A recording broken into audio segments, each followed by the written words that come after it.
Sure has been a while, hasn't it? Yeah, so much for having huge plans for this year, considering I haven't really done anything major since January. Well, you know what they say, plans change. Things don't always work out the way you'd expect. I'll be honest, I've just had no motivation to make one of these since then, which I suppose having to essentially write an entire paper every week will do to you. In any event, that's all behind me, and I can finally get back to doing this as I wanted to.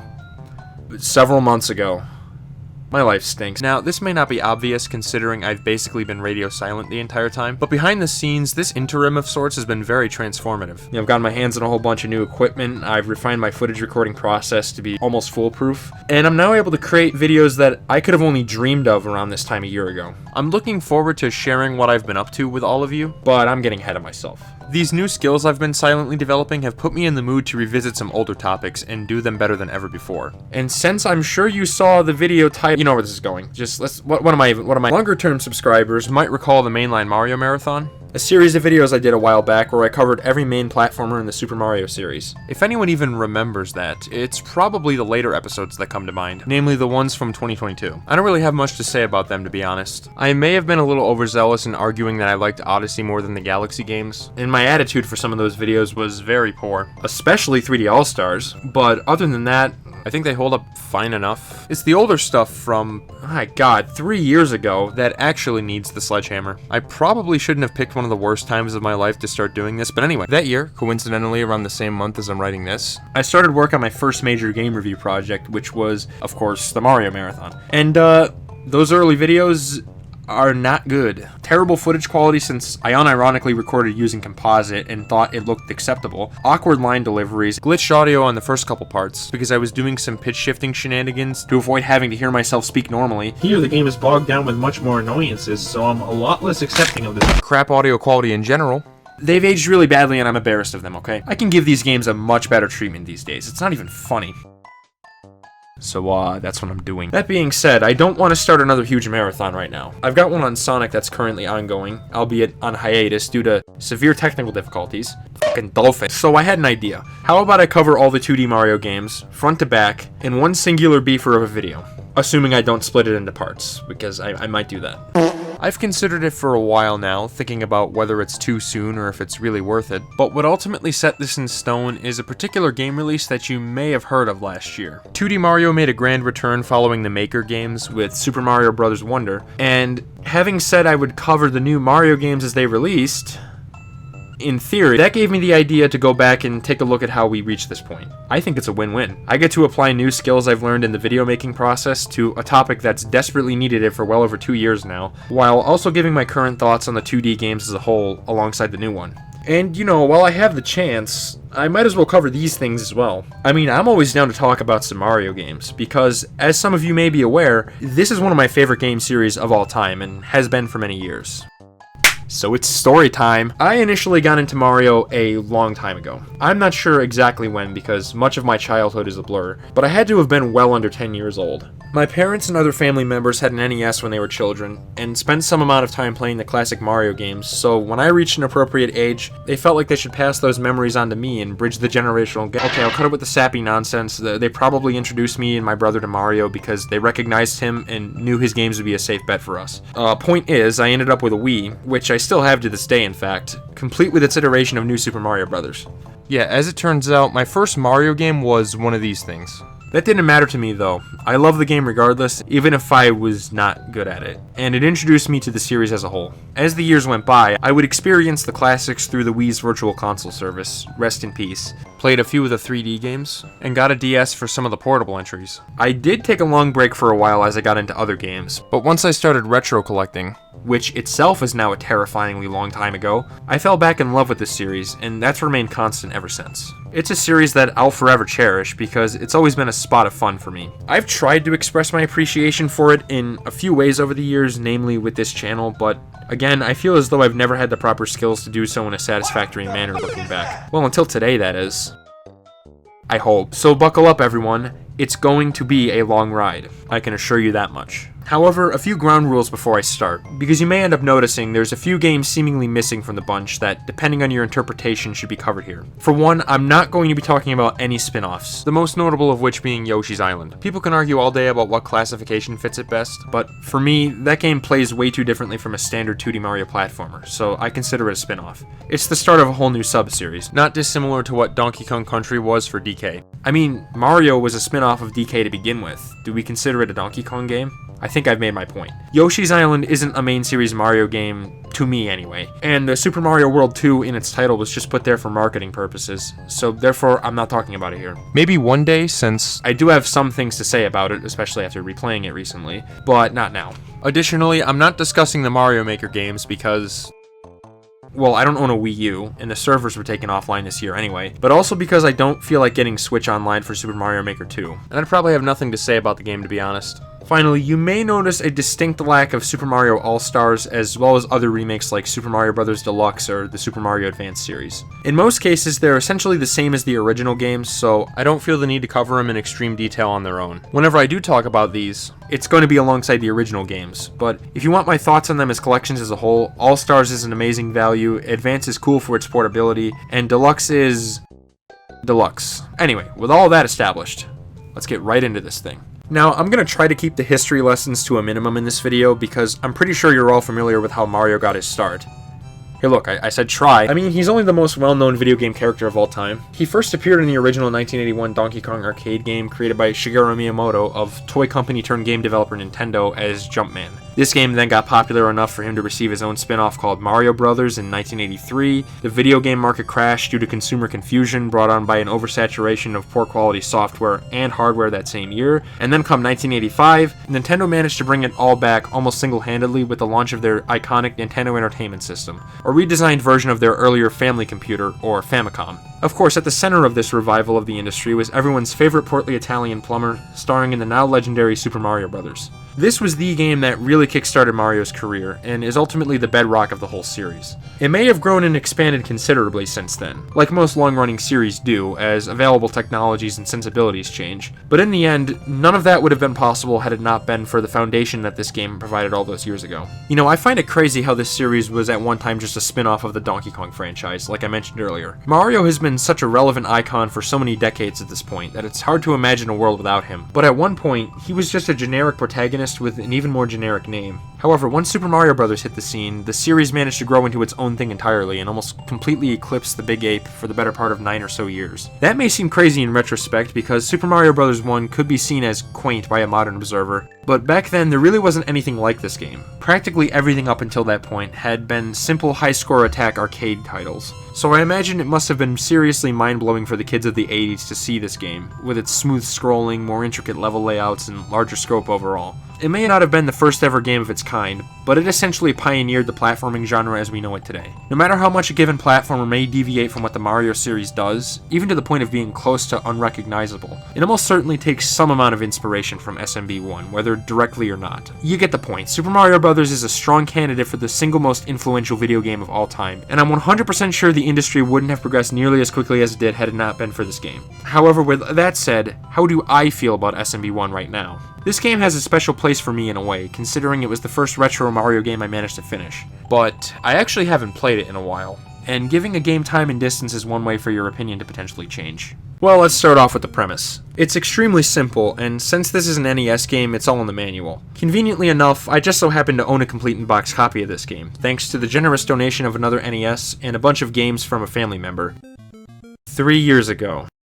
Jesus Christ, I'm really aging, aren't I? Strangely, this is the only cartridge-based Mario game in my collection that still has the original packaging. And it is weird. It's part of the NES Black Box series, which made up the launch titles for the North American release of the system. I will leave the reason behind the name of the series as an exercise for the viewer. Anyway, the games that were a part of this series featured cover art that very closely resembled the actual in-game visuals. It was a common complaint that video game box arts looked way better than the graphics themselves at the time, likely due in very large part to parents being something dumb. So the choice was made in response to this to squash any potential claims of false advertising. This is the only early main series Mario entry to do this. Games that otherwise featured some simple character art on a plain color background, so it's unique in that way. Well, at least in North America, that is, because Japan got a surprisingly rich scene for the game's cover that I personally prefer, all things considered. But hey, I'm getting sidetracked now. The story is explained on the second page of this honestly cursed-ass manual. On a particular day in the Mushroom Kingdom, home to a population of... well, what do you think? The place has been invaded by the Koopa, a bunch of turtles infamous for their black magic? Okay, what the hell? Whatever, they came into the kingdom and transformed all of its residents into stones, bricks, and horsehair plants. One of these things is not like the others. The daughter of the Unseen King, Princess Peach, is the only one capable of reversing the magic, but she's unfortunately fallen into the hands of the Koopa King Bowser. Mario hears about the situation in the kingdom, and being the hero that he is, allegedly, sets off through a warp pipe to rescue the princess so she can restore the people of the kingdom to their normal selves. It's a story as old as time itself. A valiant hero goes out of his way to save a damsel in distress from a despicable villain. Besides those small bits of early installment weirdness, like the fact King Toadstool apparently exists, I have very little to say about the plot of this game, and that's because, as you'll see, pretty much every single game in the series features the same story. Also, because it's kind of a background detail more than anything, I think that's the important bit. I guess I could mention how certain people seem to think Mario kills toads, or as the manual calls them, mushroom retainers, by smashing brick blocks, but it doesn't say they return into the whole blocks, and mentions how Mario saves them. So in my opinion, that theory falls flat. It's also funny how every castle except the last one has a fake Bowser in it. So instead of the princess being there, it's a toad that spawned an eternal meme, but that's about it. I'm fine with that though, because Mario has always been a series focused on gameplay, and its story has served as a means to an end, namely contextualizing the plumber's adventures. It was necessary to keep it minimal on the NES due to the obvious technical limitations, and since then the series has largely kept to that tradition despite significant advances in technology. Like I said, while the exact details may differ, most Mario games share the same general setup as SMB1, so you're going to start noticing many of the same plot details as I go along. Basically, unless I have something to say about it, don't expect very in-depth story discussions throughout the rest of this video, because let's be honest, most people probably don't really care about Mario stories. However, I would say that I care about the game's aesthetics, an aspect I find fairly interesting due to the overall conflicted feelings I have towards them. I quite like certain aspects, but others I find relatively weak. I would say the graphics fall into the latter category, and to be honest, while this may get me some pushback, I'm not a huge fan of how this game looks, at least on the NES. Now, to be fair, SMB1 did come out early on in the lifespan of the system, so you can't exactly expect the most amazing visuals ever. Additionally, I do like the way the sprites look, which are almost eternally iconic. You can show just about anyone a picture of the Goomba, Koopa Troopa, Piranha Plant, Bullet Bill, Hammer Brothers, Lakitu, Cheep Cheep, or Blooper, and chances are they'll recognize every single one. Even people who don't play games. A sign of legendary character design if I've ever seen one. One of my favorite sprites in the game is probably Bowser, since he's impressively large for the time the game was released. I don't care much for how Mario looks though. His sprite is definitely iconic in its own right, but to me he resembles Krusty the Clown or something, so that's weird. That doesn't bother me that much though, his sprite is still fine. The game also runs at 60 FPS, which was common for pre-PS1 consoles, but still that's a plus. It's the environments where I believe the visuals of SMB1 have aged the most. I do like how the game attempts to have some degree of variety in its settings, including grassy and snowy plains, underground areas, bodies of water, bridges, grassy cliffs, gigantic mushrooms, and castles, but honestly, these places just barely convey what they're supposed to be. They're relatively simplistic, which on its own can work if done correctly, but the thing that turns me off is the color. In my opinion, SMB1's palette is just not all that pleasant. It contains a bunch of harsh browns, grays, and whites that come together in a way that makes me want to reach for a barf bag.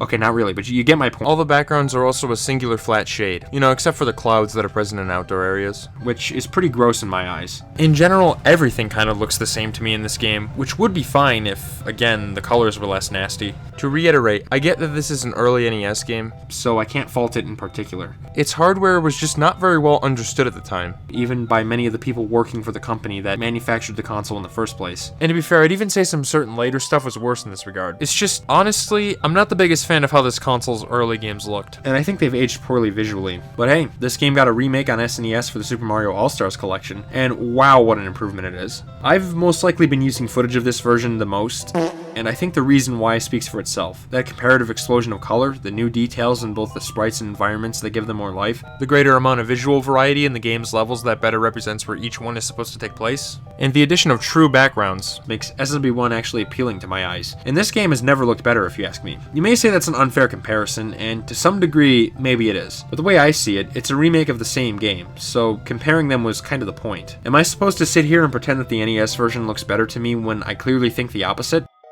No! I'm not going to do that, because the SNES version is a considerable step up for me visually. On the other hand, though, I unconditionally love the music, no matter what version we're talking about. The Mario series is renowned for having great music as a whole, and this game is the starting point for that trend. It, being the first real entry in the main series, established the high-quality standard that a majority of the games to come would follow and attempt to match. This game was composed by famous Nintendo musician Koji Kondo, whose work pretty much speaks for itself. I don't feel the need to introduce the man, his reputation precedes him, and I'd say the music of SMB1 was a strong starting point for his work on the franchise. Personally, while I believe most future Mario soundtracks surpass this one in basically every way, it no doubt has numerous iconic tracks on its own, and might just be the most well-known set of songs ever written for a video game, period. Yeah, not only for the Mario series, but video games as a whole. Many of these songs straight up define the phrase video game music for a whole generation of people, and they've gone on to become series staples that appear in nearly every entry in one form or another, whether main series, spin-off, you name it. Everyone recognizes the underground theme, swimming theme, castle theme, the superstar power-up, and of course the normal level track, which was immediately cemented as the main theme song of the whole series. I don't really know what I can add about these tracks that hasn't already been said. I think they're pretty good.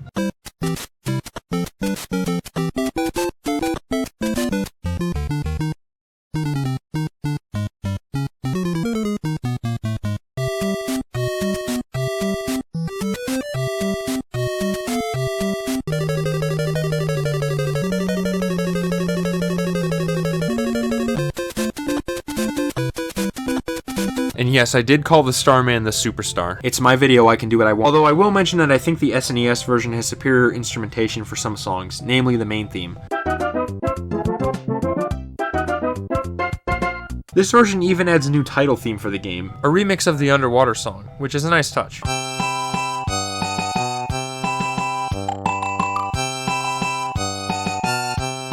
Also, on a less fortunate note, no pun intended, the game tends to repeat songs really often, only featuring about 5 total by my count, not including tracks that play after clearing a castle. This can make the music in this game somewhat repetitive in my opinion, so I really wish they were able to squeeze in a few more songs to help alleviate this. Again though, it's an early NES game, so I'll cut it some slack. And hey, the All-Stars remake even adds a couple extra tracks on top of that title theme I mentioned a second ago, including those for bonus areas and the Bowser fights. So that's also nice. Well, with all of that said, it was almost wholly riding on the gameplay to make this game a success. Around this time, the market had been flooded with absolute crap made by companies and people looking to make a quick buck. Not that this sounds familiar in any way. So if Nintendo had failed to make Mario a fun game, all the traction they had been accruing from the release of the NES and Rob the Robot could have basically been wiped out, and they may have joined the proverbial New Mexico landfill along with the rest. Thankfully that wasn't the case, and Super Mario Bros. Was received very well because people found it fun. It's not hard to see why if you ask me, since this game, as I briefly mentioned earlier, was revolutionary for its time, with its smooth scrolling and more in-depth level designs that blew many people's minds. Running through these stages was inherently more satisfying than most earlier games, and seeing that the platforming provided a more interesting challenge, it changed the way people looked at games. They weren't just about making a number go up anymore. They were full-on adventures that would take you through worlds you could only dream of, in which you now had a concrete goal. Avoid enemies, pits, and other hazards to make it to the flagpole at the end, or in the case of the castles, defeat Bowser to liberate that part of the kingdom, which eventually culminates with you rescuing the princess waiting in that last fortress. It's a winning formula that essentially gave birth to the platforming genre as we know it, but no matter how many changes future games would make for the better, you always gotta pay your respects to what came before. Even nearly 40 years after it released, I can play this game and have a good time with it because, above all else, it was well thought out. First of all, it's a fantastic example of teaching through gameplay.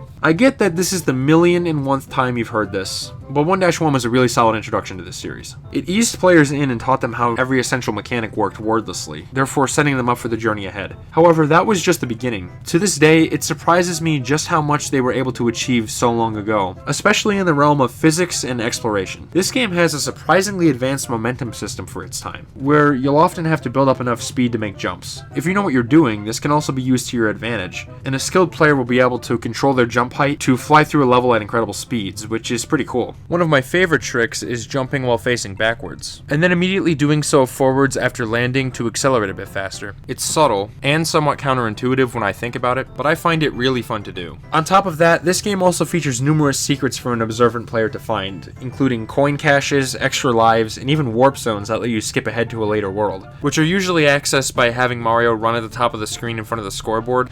That's funny. And a quite frankly genius power-up system, where they act like additional hit points. You start as small Mario, where you die in one hit, but finding a super mushroom makes you grow taller and gain another point of health. If you can then manage to track down another block that would otherwise contain a mushroom, it will instead give you a fire flower, which transforms you into, well, Fire Mario. This form is extremely useful, since it lets you chuck fireballs at enemies, which takes out most of them in one hit. And if you don't immediately hit an enemy, the ball will continue to bounce for a short time until it does contact one, or goes off screen. Needless to say, taking a hit in these forms means you lose access to the power-up and will have to find another one. So it's a system that rewards exploration, level knowledge, and skillful play all at once, while also making it so you have to put effort in to maintain your power-up, since they do transfer between levels. These elements make SMB1 an ultimately enjoyable experience at its core for me, because unlike much of what came before, it had some actual meat on its bones. It's sort of at a crossroads between the old arcade design philosophy and the philosophies of future games, being a tough test of player skill, while also having extra sauce to encourage people to come back. While future games would place their own spin on them, these basic elements would go on to define this series, and remain deeply embedded in its lifeblood.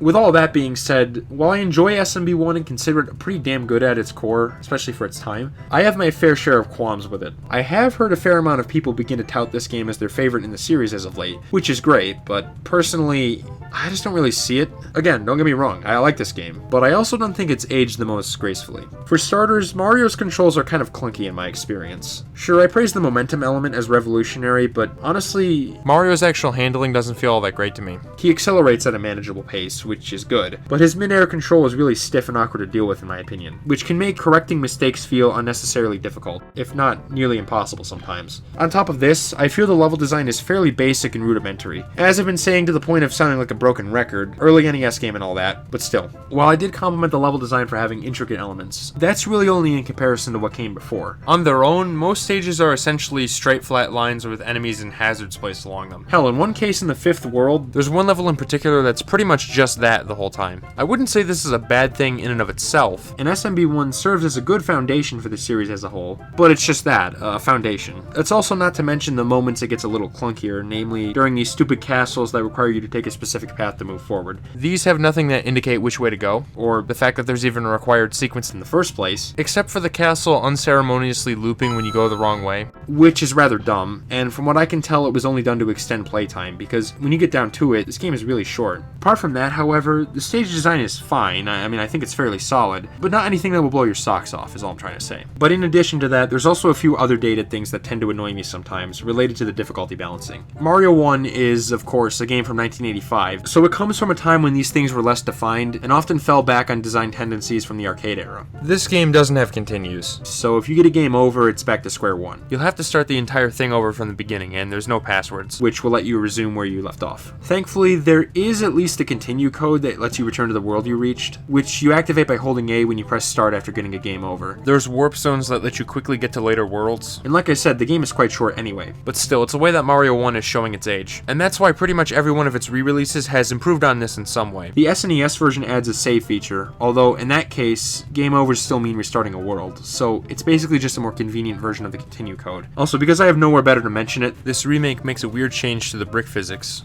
where instead of rebounding when you break one, you sort of float in midair for a split second. It's a subtle change, but enough to throw me off, so I'd recommend playing the ROM hack that fixes this. In any case, it wasn't until Super Mario Bros. Deluxe when this game would get a proper save feature. But the problem with that is Super Mario Bros. Deluxe. With that said though, neither of these re-releases fixed the hit point system. I know, I said I like how it balances out the power-ups, but why does taking a hit as Fire Mario make you shrink all the way back to your base form? Power-ups are not exceedingly common. And are honestly the only thing that makes combat bearable. After playing tons of Sonic and DKC last year, which have alternative methods of dispatching foes, I find the act of jumping on enemies' heads in Mario to be a crapshoot sometimes. Missing one, which can be easy to accidentally do, especially in this game with its clunky air control, means you're taking a hit and will have to build up the fire flower from scratch again. Hopefully not getting damaged by something else in the process. That flower is essential for survival in this game in particular, exactly because combat can be so sketchy, namely when Hammer Brothers are involved. I hate these guys. They're probably my least favorite enemy in the whole series. They're way more mobile than you, Chuck hammers with gigantic hitboxes that can pass through solid objects you can't. and if you try to play it safe and take your time, they'll eventually start charging at you, which you can't escape because for some reason the screen can't be scrolled backwards.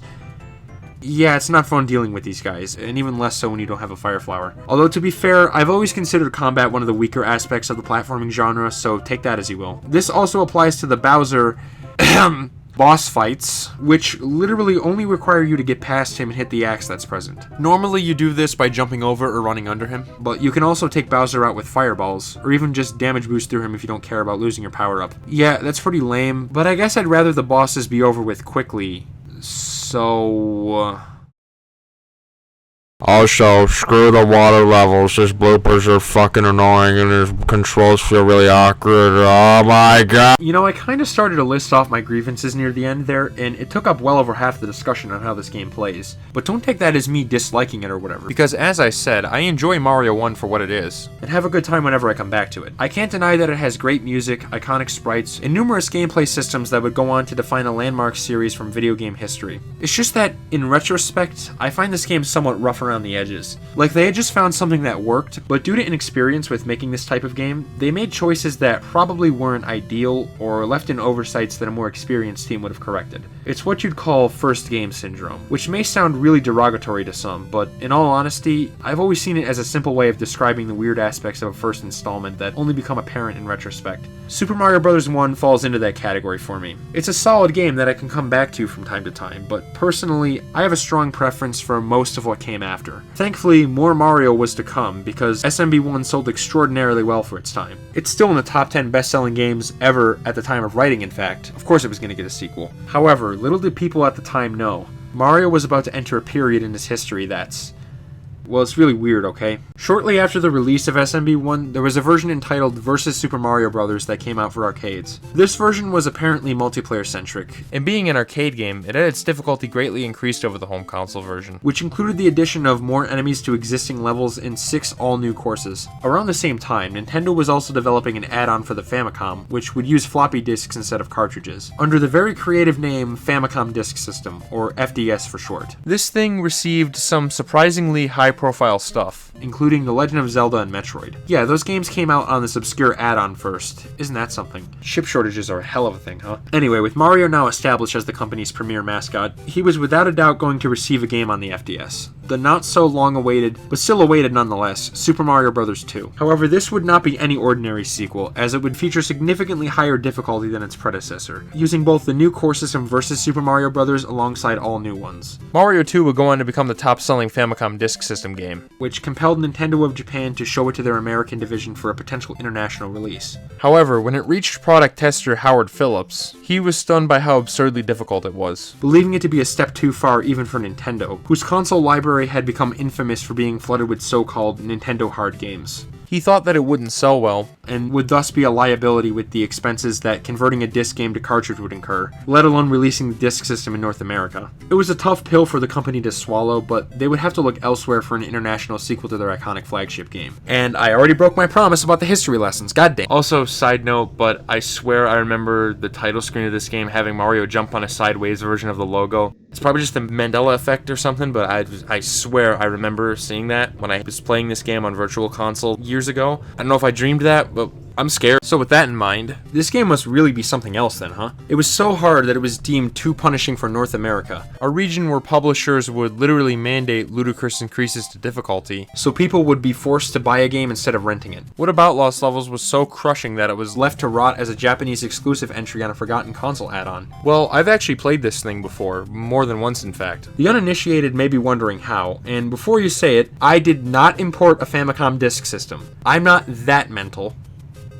Yeah, despite the fact it didn't release over here during the 1980s and was relegated to a mere factoid for gaming magazines to report on, it would eventually come overseas as part of Super Mario All-Stars, finally allowing us Westerners to experience it for ourselves. now under the name Super Mario Bros. The Lost Levels. I'm glad this was done, by the way. They could spruce it up with a new coat of paint for Japanese players, while also giving other regions the chance to experience what they missed. Just an all-around win in both ways. That's how I primarily played Lost Levels for this video, since it not only looks nicer, but also due to reasons that shall become apparent very shortly. I'll still bring up the Famicom version whenever necessary, but for the most part, you should expect SNES footage, because that's the bulk of what I have. With that said, what's the deal with this game?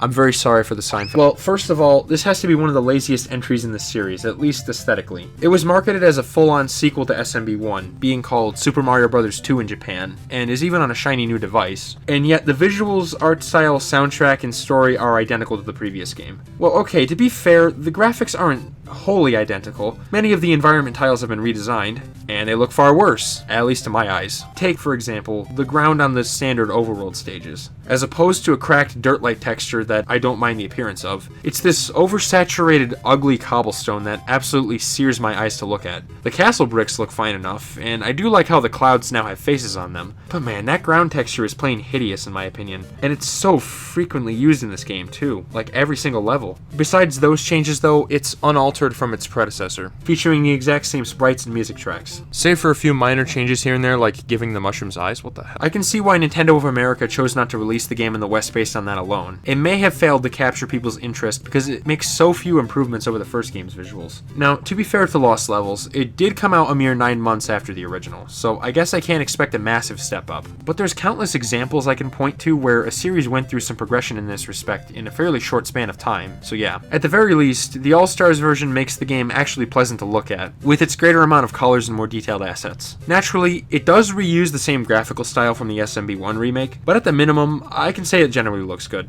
Given how similar this game is to SMB1, I probably didn't have to discuss its graphics and whatnot, but honestly, I'm kind of stalling. Lost Levels is sort of hard to talk about because in many ways it's essentially a joke at the expense of fans of the original game. It's similar to Doom's Nightmare difficulty in the sense that it was made for people who found SMB1 too easy, and seems like the developers were having a lot of fun, and maybe even too much, just letting loose and creating utterly absurd challenges that others wouldn't dare touch. Because boy, let me tell you, all those stories about this game were no joke. Lost Levels is every bit as difficult as it's made out to be and then some. It demands precision jumps, foresight, and trial and error to a degree that no other Mario game ever has. A few years ago, I slammed this game for what I considered completely straight-faced, cruel level design. With that, we've reached the gameplay, and oh my Jesus!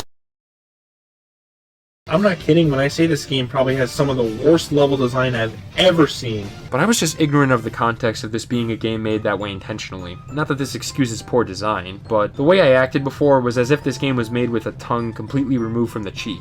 And that's plainly not true as far as I can tell. I will say, it is rather funny, at least if you're playing the All-Stars version. Using that version, I played this game for way longer than any sane man should. And I gotta say, the abject ridiculousness of this game's level design was able to shine through and be weirdly amusing. I couldn't help but find myself laughing most of the time, since it's just such a funny juxtaposition to the rest of the series. In other words, Lost Levels borders on self-parody, and contains elements that deliberately mess with the series' sensibilities as they were established in the original. For instance, power-ups were essential to survival in the first game, precisely because they were somewhat uncommon and provided the only way to get extra hit points. In Lost Levels, they added a new mushroom power-up, but instead of helping you, it's poisonous and damages you instead. The first level immediately opens up with a line of 5 question blocks, one of which contains a poison mushroom. Fucking hell, the guy in the demo even falls victim to this. Yes, the Attract Mode demo that's supposed to draw players in features Mario dying to this poison fungus. Now that is certainly a way to set the tone, but that's not all. This game also features springs that aggressively fling you into the air more than the goddamn rocket nozzle, invisible coin blocks in trollish spots that are sometimes mandatory to progress, hammer brothers that start running at you as soon as you enter their attack range, bloopers in the sky and underwater Koopas, pipes that you have to enter to make the level stop endlessly looping, a goddamn wind gimmick that enhances any stage it's part of, and even warp zones that send you backwards.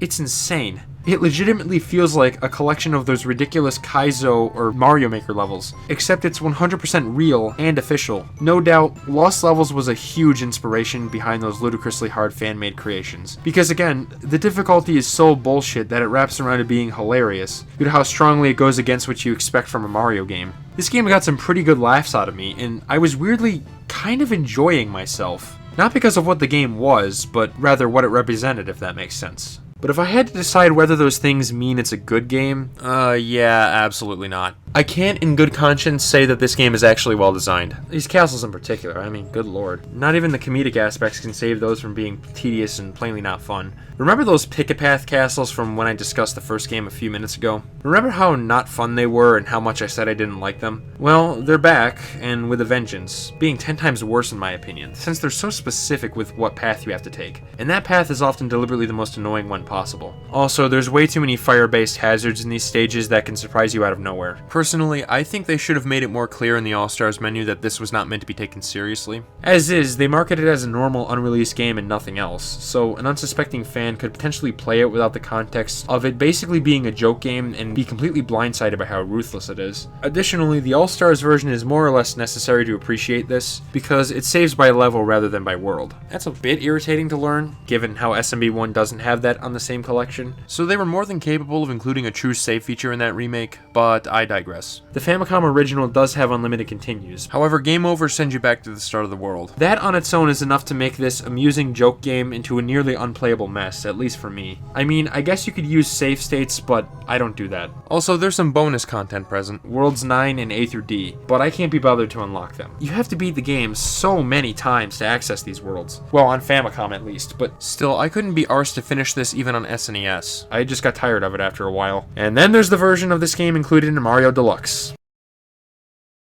Yeah, don't play this one. Oh yeah, and Luigi is even in single player. And he sucks. He plays like he's on ice, which is really fantastic when the whole game is precision platforming with no margin for error. He does jump higher, but that's it.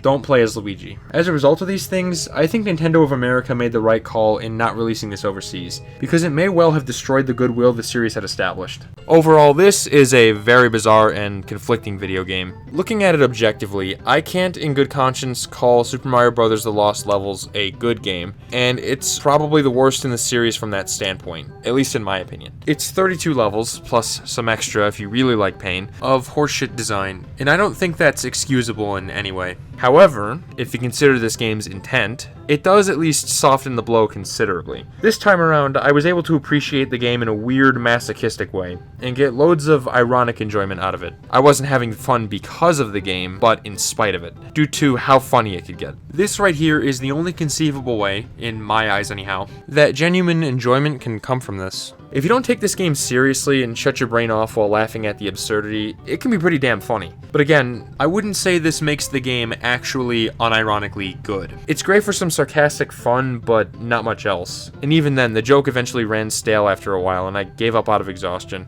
Feel free to like this game all you want, even unironically, but I won't be playing it again anytime soon. Well, unless the urge to beat it becomes too strong for me to ignore, I suppose, but I doubt that'll happen. Like I said, I got tired of this game by the time I quit, because in all honesty, it started to get repetitious. It was entertaining for a short while, but soon enough, the tricks started to get tiresome, and I stopped at the World 6 castle. I tried continuing it a couple times after that, but I just can't. In the end though, this game raises a pretty huge question. How did Mario manage to survive if the sequel didn't get released overseas? Like, how do we in the West consider this such an essential game series if there was seemingly no follow-up to the already iconic first entry? Well, I'm pretty sure you already know the answer to that question. They just looked elsewhere for a new Mario game that would be appropriate for the West. For our version of Super Mario Bros. 2, Nintendo would bring over another game that, as per an oft-cited factoid that's pretty much just a cliche for low-effort, fun fact videos on the internet, was not originally released as a Mario game. I'll keep it short because you probably already know about this, but Kensuke Tanabe developed the vertical scrolling prototype shortly after being hired in 1986. This eventually evolved into a Mario-inspired game called Yumi Kojo Doki Doki Panic that used characters from Fuji TV's Yume Kojo Festival, and then this game would be sprite swapped and released as Super Mario Bros. 2 overseas, after Nintendo saw it as a worthy candidate to fill the void left by the lack of Lost Levels in the West. I know it sounds like I skipped over a lot there, but I don't want to bore you with all the details in this case because, as I said, this information has been regurgitated ad nauseum for decades now. If you want a more in-depth explanation of how SMB2 came to be here in the West, I would recommend Gaming Historian's video on the topic, but otherwise than that, what I told you is all you really need to know. Mario 2, as we know it, it was originally designed with other characters in mind. So it's a bit weird in the larger context of the franchise. Why exactly is that, and what do I think of this game as a result? Well, interestingly, this game's story takes a noticeably different direction from the usual Mario plot. I mean, it's actually explained in an in-game text blurb rather than being solely relegated to the manual. Rather than focusing on rescuing Peach from Bowser, the princess actually joins Mario, Luigi, and Toad as a playable character, as the four enter the mystical world of Subcon through a shared dream when they hear a voice calling for help. Subcon is a realm you can only travel to when you're sleeping, hence its name being a play on the word subconscious. When the characters arrive there, they discover that an evil Toad King, no, not this Toad, this one, named Wart has taken over the land, and they now have to stop him to free its residents. All things considered, this is another NES-era excuse plot, not dissimilar to the usual Bowser story that the series goes for. At its core, Mario and friends are still doing stereotypical hero things, you know, like saving a place that's been taken over by a villain and all that, and it essentially acts as a basic justification for why we're traveling through this weird new world. However, I appreciate how it's not a full-on carbon copy of the bog-standard Princess Peach story, which is enough to make it somewhat stick out to me in this respect. As long as there's an opportunity to play as Peach instead of having to rescue her, that story is at least looking at a mention. I think the strongest aspect of this game is its aesthetics, however, which are an order of magnitude above the previous games if you ask me. For one, Mario now actually looks like Mario, as do the rest of the characters relative to how they were meant to look. The sprites and environment tiles are also many times more detailed as a whole, featuring a lot more colors, albeit with an art style that's still relatively simple. This game also has a fair few animated tiles, such as these neat waterfalls that add some surprising environmental appeal to the locales. What helps to sell it is the presence of theming, specifically Arabian Nights style set pieces like vases that act like warp pipes, magic carpets, deserts, and rocket ships. Yeah, sure, why not? With the exception of the interior sections of these vases, which appear really blocky and unappealing to me, I'd say that this is a rather nice looking game for its time. Additionally, the game introduces many characters that are now series staples, such as Bob-ombs, Shy Guys, and Birdo. Special mention also goes to Phanto, this bizarre floating mask that chases after you every time you pick up a key. This game was on the craziest substances. Once again though, the SNES version knocks it out of the water, and like in the case of SMB1 and Lost Levels, there's a much wider palette and actual backgrounds that aren't just a solid color. I'd even say the Game Boy Advance version, called What Else But Super Mario Advance, looks better as well, but to be fair, it's basically just the SNES version with slightly less color depth, so I can't really give it too much credit on its own for improving the visuals in that way, but still. Likewise, I really enjoy the music in this game. I can't tell you whether I prefer it over the offerings from SMB1, but at the bare minimum, I think it's safe to say it's comparable to that game's music, and is just as iconic. If anything, it seems more varied to me, and doesn't get quite as repetitive, or at least not as quickly. It doesn't have a whole lot of songs now that I think about it, but the melodies that are present don't really grow tiresome, so I don't mind much. Admittedly, part of my appreciation for this soundtrack comes from its memeable nature, with how it's appeared in stuff like Moonbase Alpha videos and whatnot. Man, just referencing that brings me back to a simpler time, but I genuinely do think it's actually solid music. The melodies seem to have more sophisticated chiptune instrumentation and samples that tend to give it more style and personality in my opinion. And in general, I can tell that Koji Kondo was starting to get a grasp on making music for the system. So here, have a listen to what I'm talking about.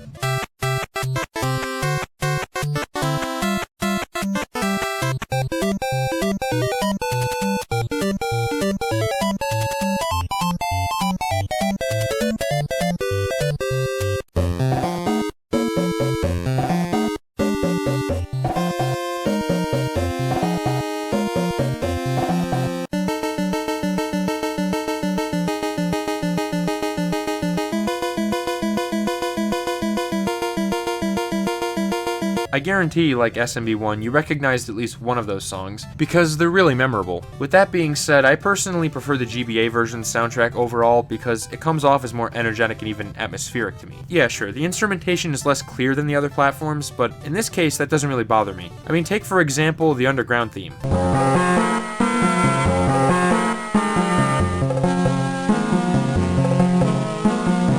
That echo it has fits these places very well, I must say. It's definitely way better than the SNES version's rendition, that's for sure.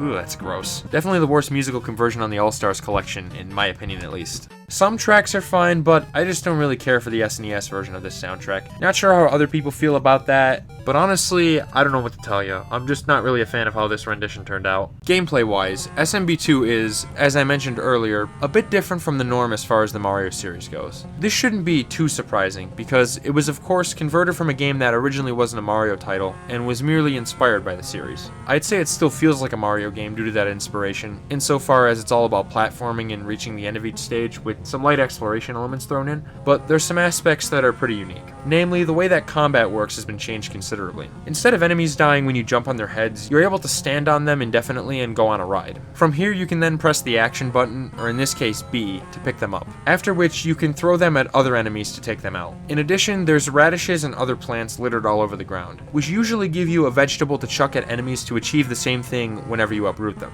Other times these plants may give you special items, such as a bomb to blow up cracked blocks, a shell that slides across the ground, or a potion that allows you to access a parallel universe, in which you can sometimes find mushrooms that expand your health meter. Yeah, this game does indeed have a health bar, and strangely enough, its only power-up is the invincibility star. I guess they figured throwing things was a suitable replacement for the fire flower, but still, it's weird. I'm also glad that you're now able to take more than 2 hits before dying at maximum, and the fact clunkily jumping on enemies' heads is no longer how you eliminate them is appreciated. On top of these things, as I implied before, Mario 2 features multiple playable characters in single player. It wasn't the first in the series to do this, but it was definitely the most fleshed out take on the idea yet. Each of the 4 characters, who are once again Mario, Luigi, Peach, and Toad, has their own abilities to set them apart from the rest, which creates pros and cons to everyone. Mario has default stats, generally being a jack of all trades of sorts. However, that naturally makes him a master of none, so he doesn't particularly excel in any specific area, but is nonetheless a generally safe choice for most stages. Luigi, on the other hand, is able to jump way higher than his brother, much like his appearance in Lost Levels, except without the atrocious ice physics he had in that game. He takes too long to descend for my liking, but his high jump is rather handy in vertical sections. Which, yes, this game does indeed have its fair share of vertical platforming, just like the prototype I mentioned. This is honestly a breath of fresh air following the previous 2 games, which were pretty much fully horizontal. That's the thing about simpler games like this. All you really need is a little variation to make things more interesting. In addition, this game, alongside all future 2D Mario entries, lets you scroll the screen to the left, allowing you more freedom to maneuver around the levels and helping out a lot for combat specifically.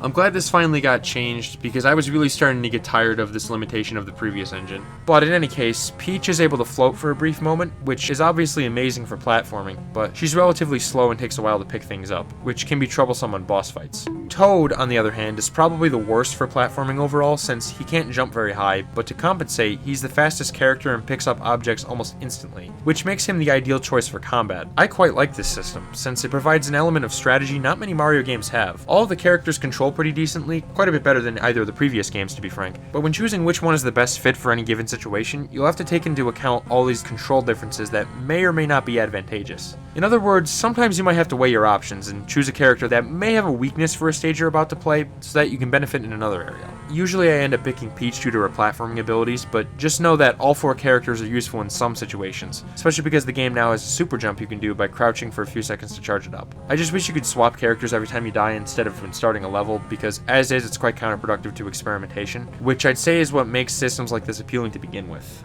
Oh well, at least the remakes managed to fix this. All the pieces are there for a really delightful Mario experience. The game looks and sounds great, and overall has many solid gameplay ideas that I genuinely quite like. So why is it that I don't really care for this game very much? It pains me to say that, because I really want to like Super Mario Bros. 2, but I just can't. That may be a controversial take, since almost everyone else seems to adore this game and consider it an underrated gem, but personally, I just don't see it. For starters, I'm really not a fan of how lengthy the levels can be sometimes. As opposed to Mario 1, where the stages were often only a minute or 2 long at most, this games tend to drag out for quite a while. Maybe I'm just impatient, it could just be my perception, who the hell knows, but I always consistently feel like I'm spending upwards of 4 to 5 minutes on every level. That wouldn't be so bad, but what ultimately does it in for me is the pace. This, to me anyway, seems like a far more methodical type of game, or at least it feels like there's a lot more pace-killing set pieces that get in the way more than they provide a satisfactory challenge. Take, for example, this part in 1-2, where you have to pick up bombs and clear a path forward with them. It invariably entails grabbing a bomb, putting it in a position, and then slowly waiting out the fuse until it explodes and you can move on. On top of this, it seems to me that there's way more backtracking in this game, such as this part in 1-3, where you have to climb a vertical section, grab a key, and then travel through said section backwards before going through another area with horrendous vertical visibility. And those examples are just in the first world. There's also these parts where you dig through a bunch of sand blocks, these segments with really obnoxious enemy placement in 4-1 and 4-2, where you just have to know what's coming up, which I think it's safe to say doesn't mix well with the ice physics. Any other section involving running away from Fanto to unlock a door, since you'll either need to deal with his obnoxious patterns, or tediously throw and pick up the key over and over as he stops chasing you when you toss it, or having to pick the correct vase out of a shit ton in 6-1 to just move on. I'm not trying to say I think all the stages in this game suck, nor is every single moment in them like this either, but in my experiences, this stuff is more than frequent enough to bother me. Furthermore, I'm just not a fan of some of these level gimmicks. I find many of them kind of just annoying. For one, the vertical level design. It's a cool idea in theory that adds some welcome variety in the stage structure, but in practice, it makes the game way more irritating for me personally. I'd say the way they handle it is extremely obnoxious and just not very good, honestly. This game suffers from what a wise man once called air suspension shit lift, where the screen's vertical scrolling is not smooth whatsoever. As soon as you reach the vertical boundary of the screen, everything locks in place while the game scrolls your viewpoint up or down like it's a Zelda game or something. This may have been done due to technical limitations. I'm almost certain it was done because of that, but that doesn't change the fact that I think it gets in the way of the game's pacing, which, as I went into a minute ago, I find questionable at best. It makes navigating vertical segments a chore for me, and on top of that, it tends to contribute to an overall sense of an incompetent camera. Moreover, the boss fights against Birdo and other enemies are so pitifully easy and don't really add much, so say it with me, I just find them to be yet another pace breaker. There was a reason why Mario 1 and Lost Levels didn't have real bosses, lame as what we got anyway might have been, because if you ask me, they usually just make the game drag on. I wouldn't say any of this stuff is baffling like Lost Levels could be without the context of that game being a joke, but for my money, it's just tiresome and not very fun. Personally speaking, all they do is make this already kind of boring and annoying game slow to a crawl. Oh, and the cherry on top, the NES version has limited continues, and for real this time, there is no continue code. If you get a game over, then you get a game over, and the only way to reach the point you were at previously is to play the whole game from the beginning. It at least has warp zones, but Jesus Christ, do I need to explain why I don't like that? It's such an outdated trick from the arcade era, and I think they really should have moved far past it by now, especially since Doki Doki Panic had a save feature to begin with. I mean, yeesh, even a password screen would have sufficed. Thankfully, the remakes improve on this at the very least. The SNES version re-adds a save system, which is, like the other games, an appreciable change, but it still sends you back to the beginning of a world when you die too many times, so in my eyes, it's only so much of an improvement. The GBA version said, fuck that shit, and actually gave the game a proper save system that operates on a bi-level basis. In many ways, I think Advance is a considerable step above this game's older incarnations, because of not only that, but also how it makes health pickups a lot more common, since holy hell were the home console versions stingy in this respect. All it takes to get a health refill is to take out more than one enemy in a row with a single object. Additionally, you can pick a new character every time you die instead of once per stage, so in that way there's a lot more freedom to experiment with the other characters to see who works best and where. We got a dumbass here. So actually the SNES version adds that feature as well, so you can pick a new character after you die. I hate my life.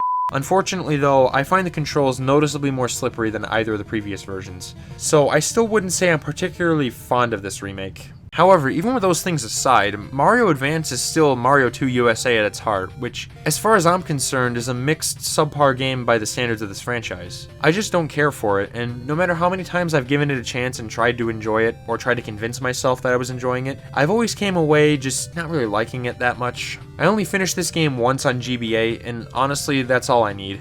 I've never done it again, because I've accepted that I just do not enjoy this game. Does that make it an irredeemable trash dumpster fire with no appeal whatsoever? No, for as much as I don't like SMB2, I wouldn't say I hate it altogether. It definitely has some merits that I most certainly appreciate. The story tries something a little different, the music is great, the visuals are nice, the controls and physics feel much better than Mario 1 or Lost Levels to me, and in general, the game has a sense of trying something new to prevent stagnation. Some of these things could be chalked up to Mario 2 essentially being a ROM hack of a game that wasn't even originally originally intended for this series and was just inspired by it. But the remarkable thing is, it still feels like a Mario game to me in spite of that. However, none of these genuinely really great things can save a game that I find boring, tiresome, tedious, and just not that fun. As I said before, I am no doubt going to get some pushback for this part of the video, and to those people, I want to say this. Don't interpret my criticism of Mario 2 as me thinking people who like the game are stupid, or wrong, or that they have no right to think what they do, because those things are all bullshit. I can see why people love this game so much.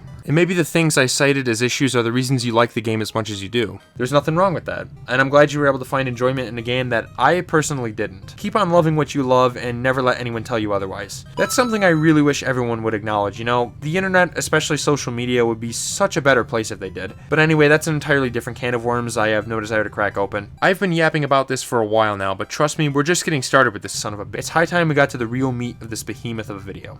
It may be hard to believe, but in its early days, the Mario series experienced its fair share of growing pains. As I've thoroughly covered by now, it started off strong with an iconic classic that's still beloved to this day, to some extent at least. But after that, the series struggled a bit with providing a proper sequel. Lost Levels was, well, lost.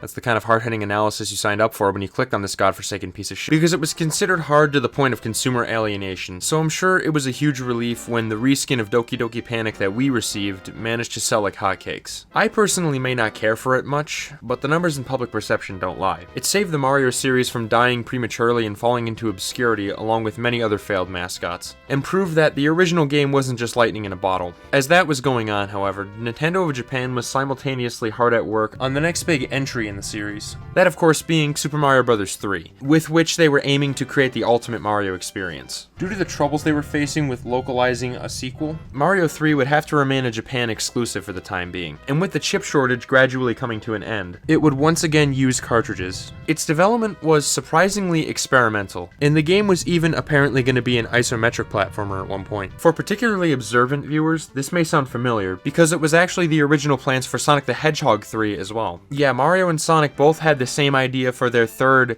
well, technically fourth entries that were named as though they were the third in their respective series. It's also not the last time something like this happened. Although, speaking of Sonic, because I just had an idea while editing this, I still like those videos I did on the series last year, but I've thought about remastering them at some point. Basically, it would just be me updating a few small things about the videos to make them even better and more definitive. I don't know, that might seem unnecessary because they're relatively recent videos, but if you guys wouldn't mind me doing that at some point, let me know. I'll consider it then. In any event, Super Mario Bros. 3 was released on the Famicom to positive reviews in 1988, and with the two primary branches of Nintendo finally having resolved the sequel situation that held the series back for a few years in the West, they were primed and ready to start bringing the threequel over for us Westerners to enjoy. However, with Nintendo presumably not wanting to cannibalize the sales of Mario 2, Mario 3 still had to be delayed for a bit. Initially, the game saw a limited release for an obscure arcade machine known as the Play Choice 10 in 1989, which means that, yeah, Mario 3 was technically an arcade game at first outside of Japan. This caused the word of mouth surrounding the game to spread, or at least I assume it did, but what really got people excited was the movie The Wizard, which came out later that year. This movie is rather infamous for various reasons, not the least of which being the Power Glove and how the whole thing is pretty much just a feature-length Nintendo commercial, but one of the things it was most known for was the formal reveal of Mario 3 in a tournament scene near the end.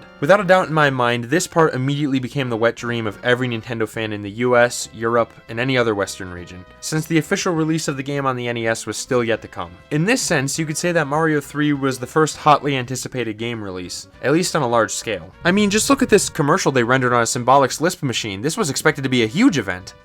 Yeah, I'm a bit of a computer nerd if you couldn't tell. Needless to say, when the game finally came out in 1990 in America and 1991 in PAL regions, it sold extremely well and was lauded by the press and players alike. To this day, it's considered the best game on the NES by many people. For all intents and purposes, this was the true sequel to the original game that people have been waiting for. Now, I've had a few hot takes in this video so far, I think, but this is one case where I have to agree with the common consensus. I love Super Mario Bros. 3. It's easily one of my favorite games in the series. It's just one of those games I can come back to over and over again and just have a lot of fun with, which is a lot of my favorite games, if you haven't noticed by now. If you watch the shit on my channel, you would know that. That's pretty much that's a stock phrase here. But anyway, that aside, in terms of plot, this game is a little bit more complex than previous ones, but not by too terribly much. I say that because some things are not as they seem, but in the end, the story returns through the usual routine for a Mario game. One day, the various kingdoms that make up the entirety of the Mushroom World are visited by members of the Koopa family, known as the Koopalings. Make sure you take note of these guys because they're going to become rather common recurring characters for the rest of the series. The Koopalings attack the leaders of each kingdom using their own magic wands to transform them into various types of animals. Mario, and presumably Luigi, both witness this chaos unfold and embark from Peach's castle in the Mushroom Kingdom so they can chase down the Koopalings, take them out, get the wands back, and transform the kings back into their normal selves, all the while enlisting help from the locals along the way. In between worlds, Peach also sends notes containing a useful item to Mario, reminding him that she's working alongside him to resolve the crisis that's going on.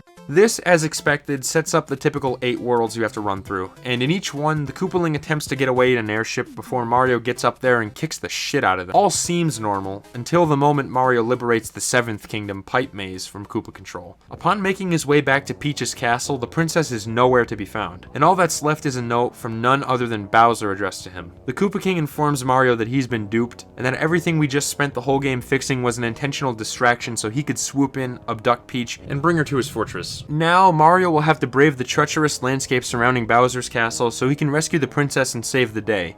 For real. I can see how you could say this story is pretty by the numbers for this series. In the end, it winds up being about rescuing Peach from Bowser yet again, when most of the previous games also had that story. However, the reason I'm more willing to accept it this time is because the whole game isn't just a wild goose chase for Peach, unlike how Mario 1 and Lost Levels were. At first, Peach is implied to be just fine in her castle the whole game, as evidenced by her sending letters the entire time, and Mario instead has to liberate kingdoms that have been under the control of new characters, the Koopalings. It isn't until the very end of the game that the whole saving Peach thing becomes an element of its story, and it's presented in the form of a plot twist to boot. I know it's really cliche to say this sort of thing nowadays, and I'm gonna hate myself for saying this, but I find this to be a surprisingly clever subversion that you honestly don't see much in the series anymore, at least narratively. Look, again, I get it, talking about subverting expectations is often eye-roll worthy, and for damn good reason, but I don't have any better phrase to describe what I'm talking about here, so I like how this plot twist plays with the letters you've been getting from Peach between worlds. It violates your expectations in a pretty funny way, almost like the game is telling you, oh yeah, Bowser's back, baby, no more of that wart nonsense, now go rescue the princess, you dingus. What I find especially goofy is the casual way in which Bowser wrote the note, opening it up with yo, as if he's addressing a longtime friend rather than his arch nemesis, or sees Mario as so beneath him that he doesn't even bother to greet him formally. Overall, while this plot is still nothing special, I'd say it's one of Mario's more compelling ones, all things considered. And my god, I love the goofiness,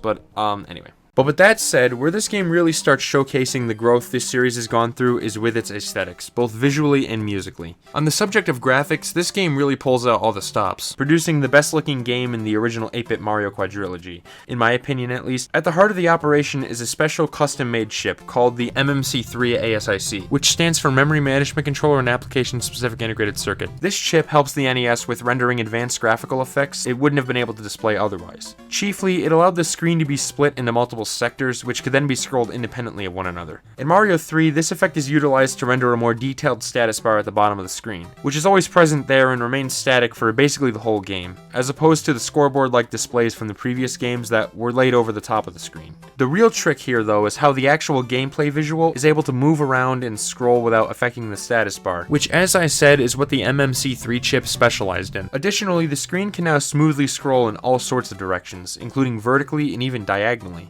Thank goodness for that, because the way vertical scrolling was done in Mario 2 really annoyed the hell out of me. Even divorced from the MMC3 chip's enhancements, however, it's clear to me that Nintendo's developers had really mastered their own hardware by this point. If you look at the graphical evolution this series went through, it's insane how much detail they were able to squeeze out of such limited hardware. For an NES game, the colors are shockingly vibrant and appealing, which makes the game actually pleasant to look at least to my eyes anyway. Now don't get me wrong, there are still some odd color choices here and there, but by and large, I would say even the weakest looking areas in Mario 3 run circles around anything from the first two, or 3. God, that's probably confusing for people outside. Anyway, the best aspect of all for me is probably the increased detail this game's sprite work possesses. On the whole, everything seems so much more dense in terms of pixel count, which by itself makes this game the most visually appealing one in my opinion. I do find it strange how Mario's eyes have been simplified from Mario 2, now only being black dots as opposed to full eyes with pupils and sclera. Now that was a word I had to look up. But other than that, the sprites in Mario 3 are top-notch stuff for an 8-bit game. Many old enemies look similar to how they did in Mario 1, just with more colors that give them that extra bit of life. In addition, like Mario 2, there's many new foes that become mainstays such as Chain Chomps, Boos, Thwomps, and Dry Bones, which are really memorable due to their character designs and behaviors as expressed through sprites. Some sprites are also surprisingly large at times, such as the huge enemies of Big Island, Big Bertha, and even Bowser himself. Their animations are a mite stiff, but since it's an NES game, I can overlook this, and I wouldn't say the characters look lifeless or anything because of it. These things also apply to the environments, which have an admirable amount of detail as well as neat art direction. Much like the sprites, the pixel density in this aspect is quite nice, and they manage to pull off surprisingly detailed places. I also, like I said before, find the art design pretty memorable. It's easy to roll your eyes when you see these tropes getting reused over and over ad nauseum in the later games, which I'll most certainly touch on when I get to them, but they became so iconic because of how well Mario 3 portrayed them in the first place.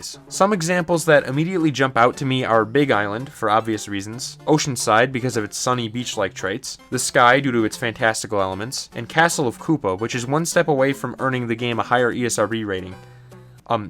If the ESRB had existed at the time this game came out. Oh, and yes, I am using the original Japanese names for the worlds, because I think they're quite frankly way better than just having noun/adjective land for everything. In certain cases, the levels feature a background that's slightly more detailed than just a flat color, and some even have extra flourishes as well, like water, clouds, or these hills with eyes, which makes the game feel that much more lively. Although you may notice this vertical line and flickering to the left of the screen, as well as the obvious tile loading on the right, I assure you this is not the emulator's fault. It happens on a real NES too. I'm not sure exactly what these artifacts are all about, but I'd imagine it's something with the MMC3. Whatever the case, it can be distracting, but not by too much, honestly. If anything, I find it charming. What I can't forgive, though, is how the status bar changes positions between the world map and gameplay. Nintendo, why? Why? Literally unplayable. Of course, everything that I just laid out applies to the NES version specifically. The SNES and GBA versions use their vastly superior hardware to improve upon the original version's already solid foundation, featuring what else but a broader color palette, a greater number of environmental details, and more fleshed out backgrounds in the same vein as the other SNES and GBA remakes I've mentioned. In fact, I'm almost tempted to say the SNES version of this game has my favorite visuals out of any 2D Mario game, because of its expert blending of the original NES release's intricate sprites and environments, and the greater color capabilities of the SNES. Hell, I even think the Game Boy Advance version is rather nice in terms of how it looks, even if the color is a bit more washed out by comparison. Although I will say this particular GBA remake seems a lot closer to the SNES version it was based on than the others, probably because it came out when the hardware was more mature. It even adds an intro cutscene to establish the game's plot, which is a nice addition, and extremely helpful for idiots like me who need a visual to go along with what they're describing. These versions also fix the weird graphical oddities I mentioned a minute ago, so that's another point, however small, in favor of the remake's aesthetics. I also like the changes the GBA version makes to the HUD. Honestly, the status bar constantly being on the screen is kind of an eyesore, but here they spread it out a little bit more, and I personally prefer that. Looks a lot cleaner and generally just more appealing to me. In addition to these nice visuals, Mario 3 also has a soundtrack that I find really strong and consider one of the series' best. Mario 1 is definitely the most iconic in this regard, but I've always thought SMB3 topped it when it comes to melody, atmosphere, instrumentation, and well, pretty much everything, honestly. This game's OST takes heavy inspiration from reggae music, which gives it a very unique sound for a Mario game. I mean, it even incorporates a few steel pan drum sounds using the NES's DPCM sampling capabilities, which I'd say gives it more of a punch, so to speak. On top of that, this game also has a much larger selection of tracks than the previous entries, meaning that the variety is at an all-time high. Unfortunately, most songs are still used several times throughout, but due to how there's quite a few more, I find it doesn't get repetitive nearly as quickly as the other games did. As one would expect, I'd easily say the composition is the strongest part, and Mario 3 features some of my absolute favorite songs from the entire series, including the normal level theme, athletic, underwater, airships, the Hammer Brothers battles, an extra catchy rendition of the underground theme, several of the tracks for the world maps, and the music box's slower remix of the series' main theme. Even if Koji Kondo may have allegedly plagiarized some of the melodies for the game, as a few likely clickbait videos seem to suggest, although I could be wrong about that, I haven't watched them, I still can't associate them with anything else besides Mario 3 since they all fit the game really well.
See what I mean?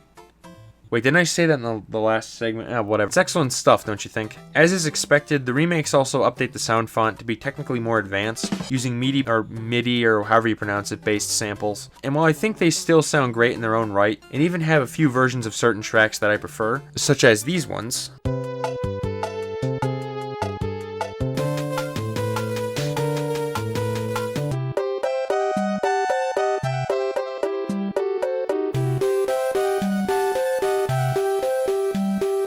I've always been partial to the original NES rendition, because it overall sounds a lot more energetic to me. Regardless of which version we're talking about here though, I love the soundtrack of Mario 3 a lot. And I even frequently listen to it outside the game, just like most of my other favorite video game soundtracks. Also, because this is the best spot to mention it, the GBA version adds voice clips during gameplay.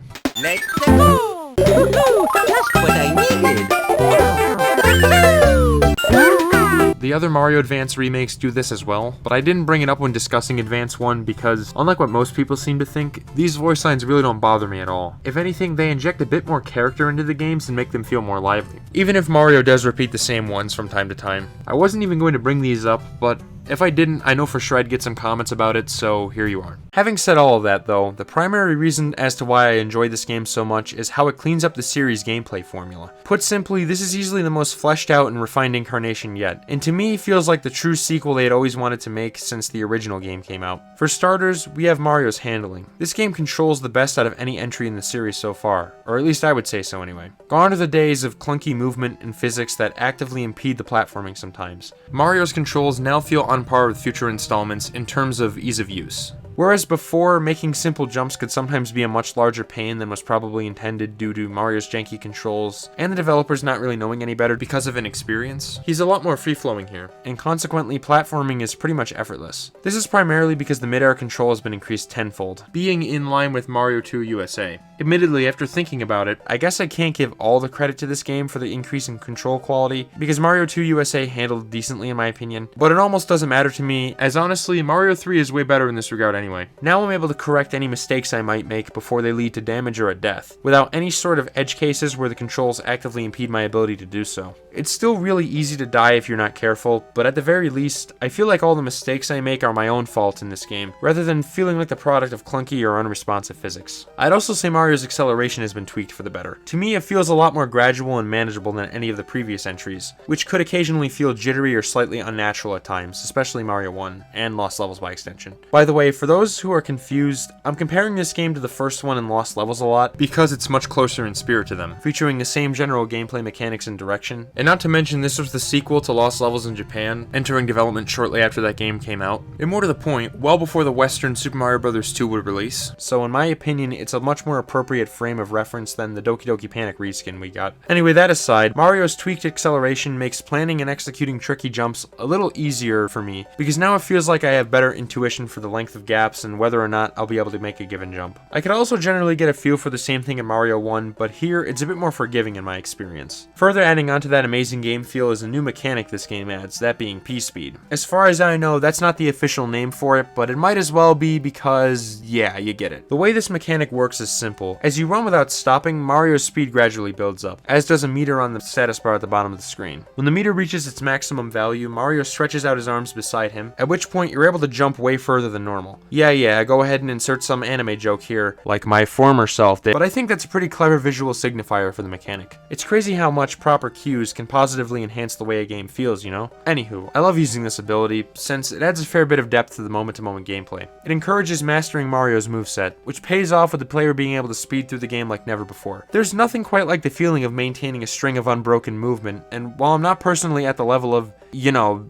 these guys, I'm still able to get a taste of it here and there, and if nothing else, it makes the game engrossing to watch. Also, what's doubly great about it is how it interacts with the Raccoon Leaf and Tanuki suit, two new power-ups this game introduces, because it allows you to fly by mashing the jump button, and I'm fairly certain the reason that's useful is self-explanatory. Which reminds me, this game features quite a few power-ups, many of which are really helpful for various reasons. You've of course got the classic Super Mushroom, Fire Flower, and Starman, which operate in the same way they have since 1985, except for how the star lasts a really short time, which I hazard to guess was most likely done as a means of nerfing it somewhat. The Fire Flower in particular seems way more advantageous to me, however, because in general, most of the enemies are quite a bit more aggressive this time around. At the very least, they're a lot more abundant and seem to have trickier attacks to dodge, so having something that can defeat pretty much all of them in one hit from a distance is extremely convenient. In addition to those staples, Mario 3 brings in a whole host of new power-ups, as I said. Most notably is the aforementioned Raccoon Leaf, one of the most iconic symbols related to this game. It, as mentioned, allows Mario to fly, an ability which had the potential to be game-ruiningly overpowered, but thankfully they balance it by making the flight tied to P-speed, which takes skill to maintain. Additionally, the power-up has a melee attack, the usefulness of which is somewhat kneecapped by its slow rate of fire, so to speak, combined with how close you have to get to enemies, and it lets you slow your rate of descent, which, like the flight, I don't think I need to explain why that's beneficial. Weirdly enough, there's actually two variants of this power-up in the game, with the second one taking the form of the Tanuki suit.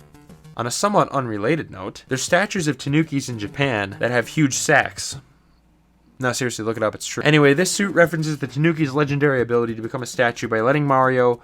What do you think? By pressing down and B. Other than that, however, these power-ups are completely interchangeable, so I'm not fully sure why they decided to add more than one of them. But that's not all. There's also the frog suit, which is borderline useless outside of water levels, where it lets you swim without button mashing. Yeah, when I said many of this game's power-ups are useful, I didn't mean that all of them are. On land, the frog suit greatly restricts Mario's movement and makes it so he hops repeatedly when you try to walk. These hops make ground control way less precise, and even prevent you from passing through gaps that are too small because Mario also can't crouch with this power-up. That's usually not an issue, but it can actually come to bite you in the ass if you're not careful in 7-5. Here you can soft lock yourself, meaning you'll have to wait out the stage timer to continue. Or turn up the emulation speed, I guess. I have no idea why I didn't think to do that in the moment. Either way, that says enough. I'm not a fan of the frog suit. By contrast, I absolutely am a fan of the hammer suit, which is basically the fire flower except far more powerful. It is a little harder to use because the projectiles always take a large vertical arc when you throw them, but if you are able to land a hit, it can eliminate damn near anything in the game, even things that are otherwise invincible like boos or thwomps. The only caveat is that the power-up is fairly uncommon, which is to be expected given how strong its attack is. In fact, as far as I can tell, it only appears 2 or 3 times throughout the entire game. Specifically, it shows up once or twice in a Toad house, more on those in a minute, and in this underground area of 7-8, so it's really meant to be saved for tough situations. That said though, what should really be saved for tough moments is the P-Wing. It's a special item only obtainable from clearing a Hammer Brothers bonus game or an entire world, and it's a raccoon leaf that gives you infinite P speed for a single level, allowing you to fly over the stage, assuming you don't take damage in the process of using this ability. Despite how overpowered they are, I'm not against the P-Wing's inclusion, because they're not given out like candy and therefore should be used wisely. I only ever use one if I'm having trouble with a particular level and just want to move on, or in a specific instance I'll mention shortly. Sure, maybe it trivializes the platforming, but that's kind of the point. Though not always. And they're thankfully reserved as a reward for completing something. Although, on the subject of new additions this game makes to the established Mario formula, there's now a world map, yet another element that would become a mainstay for the series going forward. Man, it sure feels like I've said that exact phrase way too many times now. Regardless, from this world map you can select levels, which are represented by a numbered square, a building, or in some cases, a tile that looks like an element present within the stage. But there's also some extra flourishes to make the whole thing more worthwhile. First and foremost is the Toad houses, which are in some ways a simplified version of an item shop mechanic. You pop in and are told to pick one of 3 boxes, all of which give you a free random item for your inventory. Which, yes, there is indeed an inventory system of sorts in this game. It allows you to keep a collection of items which can be applied between levels. For example, if you had taken damage in an earlier stage, you could use a flower in your stockpile to become Fire Mario for the upcoming levels. Or if you have a star, you can activate that and begin the next stage with invincibility. In what must be the 1000th time I've said this, I find it rather obvious why this is of use, and I like the element of strategy that it adds to the game. Before beginning a stage, do you use a power-up to increase your chances of success? Or risk it with what you have, but potentially be able to save the item for a later level? Me personally, I usually only activate a power-up if I'm Small Mario, and that's entirely because of one simple change I'm surprised it took them until now to implement. When you take a hit from a higher order power-up, Mario no longer shrinks all the way back to his base form. This was a long time coming, and in my opinion was a necessary change. It doesn't really apply to Mario 2 because its health system is different, but I really did not like how taking damage with the Fire Flower meant that you also lost your mushroom in Super Mario Bros. 1 and lost levels, so I'm glad that was finally fixed. Well, in the US version anyway.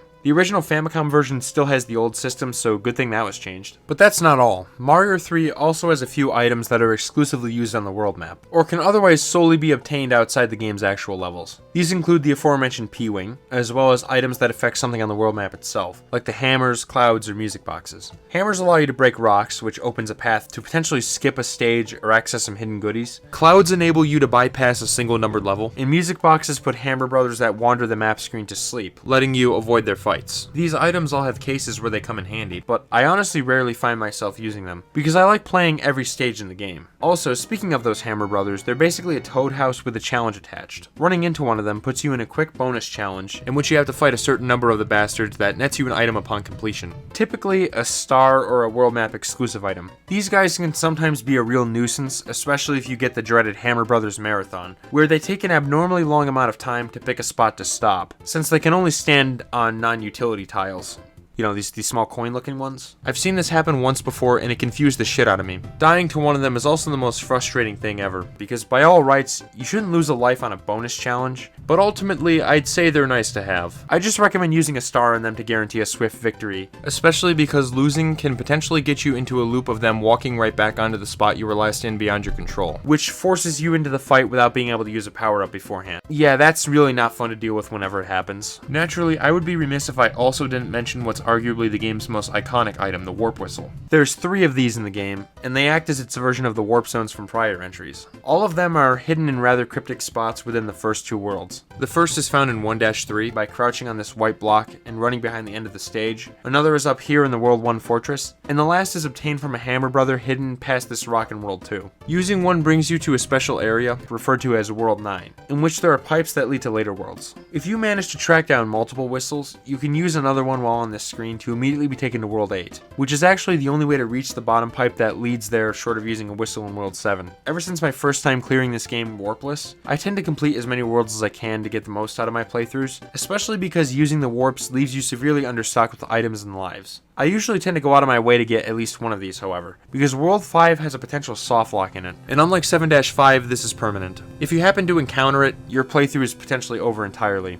If you die on an airship level, it becomes a moving entity on the map, unless you use the ultra-rare anchor item to lock it in place. Well, since World 5 is 2-tiered, the airship can possibly try to move to the lower part, and if this happens, it becomes completely inaccessible due to a glitch, therefore rendering the world unwinnable. I always use a P-Wing on this level just in case, especially since it's one of the hardest ones in the game with how many hazards it throws at you. But in the event that even fails, it's good to have a whistle so as to not get stuck. Those are about it in terms of major new features, but there's a few more that I feel the need to mention. In addition to the normal item houses, some Toads also run the slot machine minigames, which appear as a panel with a large spade on it on the world map. In this minigame, you're able to earn extra lives, which is one of many new methods of doing so, as I'll touch on momentarily. Just match up the panels to create a complete icon of a mushroom, flower, or star, and you'll win 2, 3, or 5 lives respectively. I swear, I used to be really damn good at winning these consistently, being able to complete many mushrooms and even the occasional flower, but these days, it's a miracle if I even manage to win a single time throughout the entirety of this 3-hour adventure. The required timing to match the slots seems so nebulous and arbitrary to the point of feeling rigged, but hey, at the very least, it's realistic in that sense. On top of those, the world map has a few things that appear once certain conditions are met. The most common one, which you probably already know about, is the memory matching card flip game. I feel like there's a way more concise name for that I'm just missing, but you know what I'm talking about. You flip cards, and if you match 2 of the same type, you win whatever is pictured, which can be an item, a 1-up, or a certain amount of coins. If you make 2 mismatches, you lose and get kicked out, but the board remains in the same state the next time you encounter one of these, encouraging you to remember the positions of items so you can consistently win them. It's a cool extra, but what you probably didn't know is that it's not the only thing like this in SMB3. You also have the elusive white toad houses and coin ships, which require performing very specific actions to unlock, such as collecting some number of coins in a certain level. I've managed to get these a few times before, but they're extremely obscure, and I totally forgot the conditions necessary to spawn them in ever since my old review of this game. Even back then, I wouldn't say I knew what to do, I just so happened to get lucky, so yeah. If I had to pick out one change I've never liked though, it's how the direction mushrooms travel is based on which side you hit the block from, as opposed to always emerging rightward like before. This isn't that tough to get used to, but even now, with how much I've played this game, it can occasionally make grabbing a power-up that moves after spawning in a lot harder than it should be. I much prefer the consistency of how Mario 1 did it, because this game's mushrooms can sometimes feel like they pick whatever direction they want at random. With all of that established, however, I'd say the most crucial improvement Mario 3 makes over its predecessors is without a doubt its stage design. And I think it's the strongest the series' level design chops have been thus far. Succinctly put, it takes the best aspects of Mario 1's design and expands upon them 100 times over, resulting in something far more compelling, and not to mention more polished and enjoyable than all the previous titles if you ask me. In recent times, I have heard the argument that Mario 1 is more interesting because of its potentially faster pacing and greater focus on momentum crop up from time to time, which I can certainly see the reasoning behind to some extent. However, I have to respectfully disagree because in almost every way, I see nothing but improvements in this game. I'd say Mario 3 carries over the spirit of the franchise, that being a combination of skill mastery through fair challenge and a healthy amount of exploration for observant players. Mario 1 tended to lean into the former more than the latter since it still maintained a bit of that arcade DNA, but by contrast, Mario 3 takes a more balanced approach that would go on to define every other future entry. This game, as well as most other Mario outings, does exploration in what I would consider the ideal way for a linear course clear type platformer. It avoids falling into the Sonic CD trap, where the levels are basically just a bunch of interlocked pathways, and as a result can feel like bloated directionless mazes sometimes. Instead, placing hidden areas within stages that reward you for looking around with minor shortcuts or items. For instance, some levels have sections located high above the limits of the screen that can be reached with the Raccoon Leaf or Tanuki Suit's flight ability, and these will often contain extra lives or power-ups. An example of this in practice is the stages that feature a coin heaven somewhere, which always have a 1-up in them that you can obtain by flying on the second to last line of coins. I like the inclusion of these things due to their optional nature. You aren't forced to interact with them, but doing so is beneficial, so you're encouraged to take the time to look around, or at least I do anyway. One of my favorites of these moments occurs in 8-1, where you can fly to this pipe high above the stage to earn 3 lives, a very worthwhile thing to do. With that being said, in addition to this fun exploration, another thing I like about Mario 3's levels is their brevity. Hey look, I don't make these videos this long on purpose, alright? You can stop looking at me. Unlike the previous games, which mostly let you continue from a certain invisible point if you died late in a level, the stages of Mario 3 don't have checkpoints of any sort within them, so dying does mean restarting the whole thing from the beginning no matter what. Normally, I would not particularly care for that, but they're so short most of the time anyway, often being less than 2 minutes apiece, that I don't really have a problem with the lack of checkpointing. As a whole, this game usually sticks to a philosophy that favors level count over level duration to achieve a satisfactory length, which I personally prefer for the most part. I'd much rather feel like I'm making consistent, perceivable progress through a game, and generally don't really care for times when it feels as though the experience is sagging, because that just makes me exhausted. This is why I usually prefer when a game has shorter levels that are more numerous, rather than ones that are lesser in numbers but drag on for an eternity, especially in linear platformers, namely 2D ones like this game. That way, you're not spending too long being stuck in one place when you just want to move on. I understand the mentality of wanting quality over quantity, and I myself happen to enjoy collectathons quite a lot, which tend to fall into the latter category sometimes. If there's a game with a ton of levels that are pretty short yet not very good, then of course that would be a situation where they value the quantity of the stages over making levels that people actually want to play, which would be a problem in this case. However, I wouldn't say it is, and that's because Mario 3 manages to strike a sweet spot, where each course is pretty short but also really good at the same time, which brings me to my favorite thing about the level design in this game, the various fun and creative stage gimmicks. In my opinion, this is what really elevates Mario 3 over everything that came before, and why I believe it set a high standard for the rest of the series to come. It brings the franchise to the next level, and if you ask me, realizes a fair bit of its untapped potential that existed for a bit. In contrast to Mario 1, where I felt most levels fell into a particularly repetitive routine and could occasionally get somewhat flat and basic as a result, and to whatever the hell both of its direct follow-ups were supposed to be.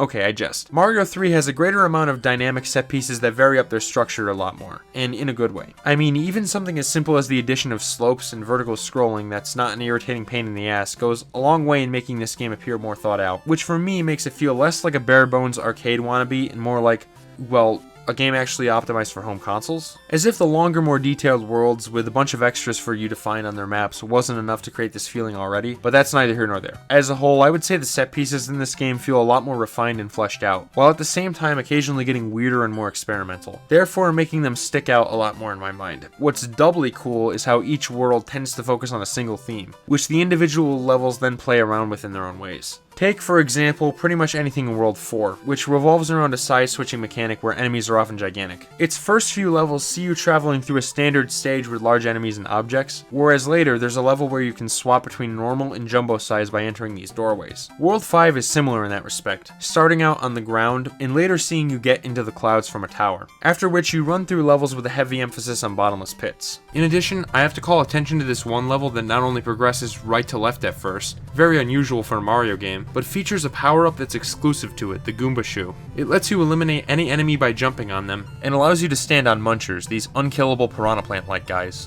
That's just so delightfully weird, I can't help but remember it. Most impressively, however, World 6 is able to craft ice levels that don't suck, featuring things like throwing blocks, moving platforms, and sections where you can slide under small gaps, which is made even more fun with the ice physics. Yes, I did just say out loud that ice physics made something in the game more fun. Sue me. There's also World 3, a coastal area with surprisingly fun water-based stages, World 7, which has a heavy emphasis on pipes and the underground, and World 8, home to ferocious brigades of tanks and airships flooded with cannonballs, bombs, and rocky wrenches, which chuck wrenches at you, as well as really tricky numbered stages and a puzzling fortress. The first two worlds are a bit basic by comparison, but I still find a lot to enjoy in them, especially World 2's deserts that star hopping fireball chains known by the rather creative name Fire Snakes, and jumping Goombas disguised as bricks called Pile Driver Micro Goombas?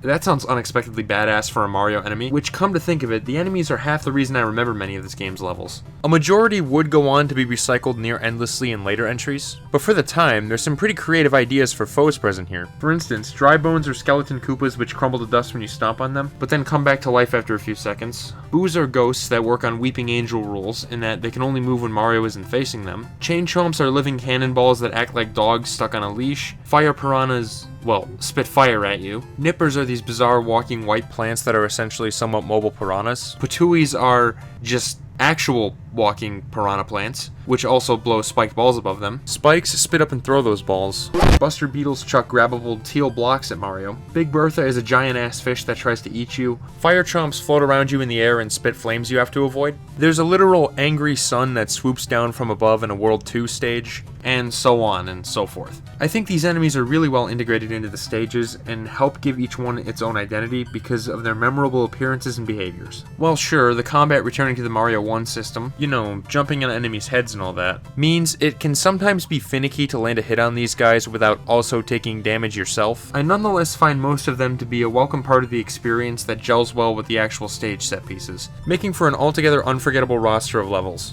I could go on, but I'm fairly certain you're picking up what I'm throwing down by now. Overall, this game's collection of stages is exceptionally well thought out and cleverly designed in my opinion, especially for an NES game, which are infamous for being not that, so I have to commend the developers for achieving this. To be fair, I'd say Mario has always been better than average in this regard, even in SMB1, but this is a step way beyond it. Even that game could have some rough patches here and there if I'm to be honest. In fact, as I implied, I enjoy this game enough to consistently want to complete every stage in it, which is not something I can say about any of the previous entries in the series. Whenever I come back to those, I typically use the warp zones, whereas here I tend not to. And I think that speaks to the quality increase this game has gone through. Not every last stage is amazing, but that's the case for pretty much every game in existence. There are things made by flawed human beings. Of course they're not going to be spotless. World 7 is probably the example that jumps out the most to me, since it has some stages which I find kind of annoying. But even then, there's a few gems in there. Outside of these uncommon hiccups, it's very smooth sailing. And what sweetens the deal for me is the balanced difficulty curve the game progresses with. It gradually gets harder with each world at a steady yet manageable pace. By World 8, you're practically getting bombarded with projectiles from different angles all over the screen. But at this point, the game has done a pretty damn good job teaching you how its mechanics work and letting you get slowly accustomed to them, so you should be able to clear it if you make it this far. In addition, as long as you don't skip everything with the warp whistles as mentioned earlier, the game stocks you up with plenty of items and lives, so those should help as well. Lives in particular have been improved a lot, since they're way more plentiful, which is how I prefer it honestly. Usually I even just end up using this simple infinite lives trick in the World 2 Fortress to rack them up quickly, which I would wholly recommend doing. It makes the game a lot more enjoyable in the long run, if you ask me at least. That's also not mentioning the end of the level card game. Upon clearing each stage you hit this block, which rewards you a card with a mushroom, flower, or star on it. Combining them randomly will earn you 1 extra life, but if you can match 3 of a kind, you're given the same amounts for completing each respective icon in the slot machine. Let me tell you, there's nothing more satisfying than matching 3 stars and getting 5 lives all for free, especially since the timing to get a star card is consistent and simply takes skill to pull off. You just just have to run with maximum speed and jump into the block the moment it appears on screen, and if you do it right, you should get a star every time. If you don't, then no worries. You'll still be guaranteed 1 extra life the next time you get 3 cards, as I said. So no matter what, completing 3 levels always nets you a 1-up. This is really cool, because like the card flipping minigame, it's sort of a game within a game. Jeez, how many times have I said the word game? Your main goal is to clear all the levels and defeat Bowser, of course, but as you do that, there's these mini challenges to occupy yourself with as well, which benefit your main quest if you choose to engage with them. All in all, this game is just very player friendly and provides a pretty enjoyable challenge, which ends on a high note in World 8, including the infamous fast airship, its devious numbered levels, the fortress that requires puzzle solving, a not too uncommon element in this game, these bonus levels that can sometimes forcefully pull you down, a thing that's determined by RNG, we'll assume you don't voluntarily enter them, which give you a raccoon leaf upon completion, and Bowser's Castle, which itself has a few branching paths that I don't find become too confusing or maze-like. I wish I could say the same thing about the actual fight against him, but hold on a bit. Even when you've mastered the game and you know the whole thing in and out like the back of your hand, there's always the eternal challenge of trying to clear it faster than you ever did before. That, of course, is the essence of how speedrunning came to be, but you don't have to actually time yourself to have the mentality of wanting to complete games quicker. You can even just be a casual player who likes seeing how much your knowledge of something can help you steamroll it, even if you found the game particularly difficult before. For me, that gives almost infinite replay value, because there is no better feeling in the world than showing tough sections of gameplay that used to give you trouble who's boss by blazing through them effortlessly. In general, I look for this kind of thing in a Mario game, you know, skill mastery, specifically being able to conquer the game and show your own progression. And I'd say Mario 3 passes this test. Quite well too, might I add. I just think this game is really friggin' good, and any complaints I have with it are really minor to me in the grand scheme of things. Although, I should mention them anyway for the sake of fairness. For one, I don't like the boss fights. They're either hilariously easy and die within seconds of you entering the arena, or full of obnoxious RNG that can make them an absolute pain to go up against. Boom Boom, as an example, apparently has a pattern? I mean, I wouldn't know, because I always end up walking into his room and laying waste to him almost instantly. If you have a Fire Flower or Hammer suit, this effect is even more pronounced. On the other hand, certain Koopalings, namely Wendy, can eat my ass because they spawn in these obnoxious attacks that can be a real bitch to avoid if you're not careful, and if the odds are not in your favor. Worse still, dying to them means redoing the airship, which I'm not too fond of, because they're all auto-scrollers. Speaking of which, that's actually a common complaint I've heard with this game. It has too many auto-scrollers. While I find some of these levels enjoyable enough, namely the ones in World 8, I don't disagree with this take at all. The game could have stood to tone down the amount of auto-scrollers it has, especially the airships, which are sometimes painfully slow. Looking at you, World 4. There is a ROM hack called Mario 3 Speedrunners Edition, which removes all auto-scrolling and even cleans up some RNG elements, which is nice, but I primarily wanted to focus on the original experience for this review. Additionally, because I don't want to record a whole nother playthrough of the same game again. This video's taken long enough. Also, I kind of wish the SNES version had this so we can get the nicer visuals, but what can you do? Anyway, Bowser's boss fight is one of the better ones I find, but still kind of underwhelming because all you have to do is bait him into breaking a few bricks and you're done. His theme is fantastic.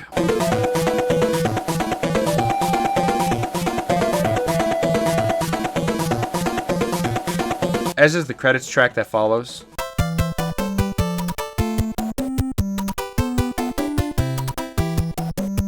But the actual gameplay of his fight leaves something to be desired. More significant, however, is that Mario 3 doesn't have a save feature or even passwords. That's more or less standard fare for this series, but in this case, it's a little more egregious due to the game's length. Whereas the previous entries, well, Mario 1 anyway, can be cleared in an hour or less without warps, this game takes around 3 hours to beat if you go for everything. That is pretty long for the NES, and that's assuming you know what you're doing. An inexperienced player could take much longer, possibly weeks or even months to clear this for their first time. So it can be really daunting towards them to have to restart the game every time they shut it off. Also, while Mario 3 does have unlimited continues, thank goodness, game overs still reset the world, with the exception of these paths that open permanently upon beating a fortress. Both of these things can somewhat harm the pace for a newcomer, since they may get stuck playing the same levels repeatedly. I can look past it, because I'm experienced enough to clear the whole thing in one sitting, but for a first-time player, it can be overwhelming to beat the game because of this. In fact, that was the very thing that prevented me from beating Mario 3 for a while, at least until I found out about the trick to getting to World 8 with the warp whistles. It's for this reason that newcomers should probably seek out one of the remakes for for their initial playthrough of this game, as they improve on this. The SNES version lets you save the world you're on, including power-ups in your inventory and any world map checkpoints you cleared, and maybe your life count,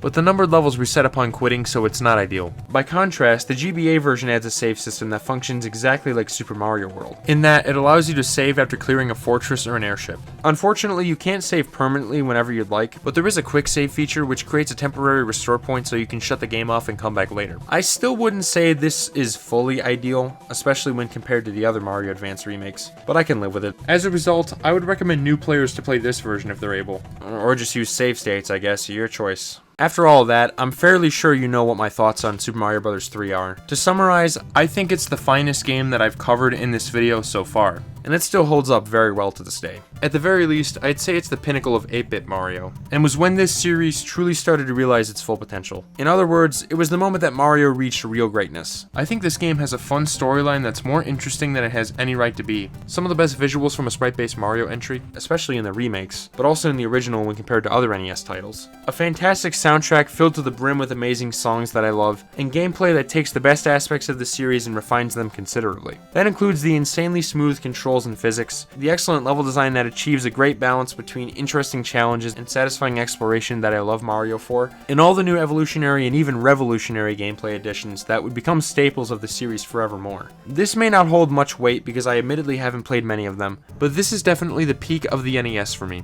and is my favorite game on the console. That's a take so cold, it's in danger of freezing solid, I know, but I can't help but come to this conclusion. I don't know, maybe I should play Kirby's Adventure or something? Who knows? Mario 3 is one of my favorites in the whole series, and definitely one of the best games on today's roster, if you want to call it that.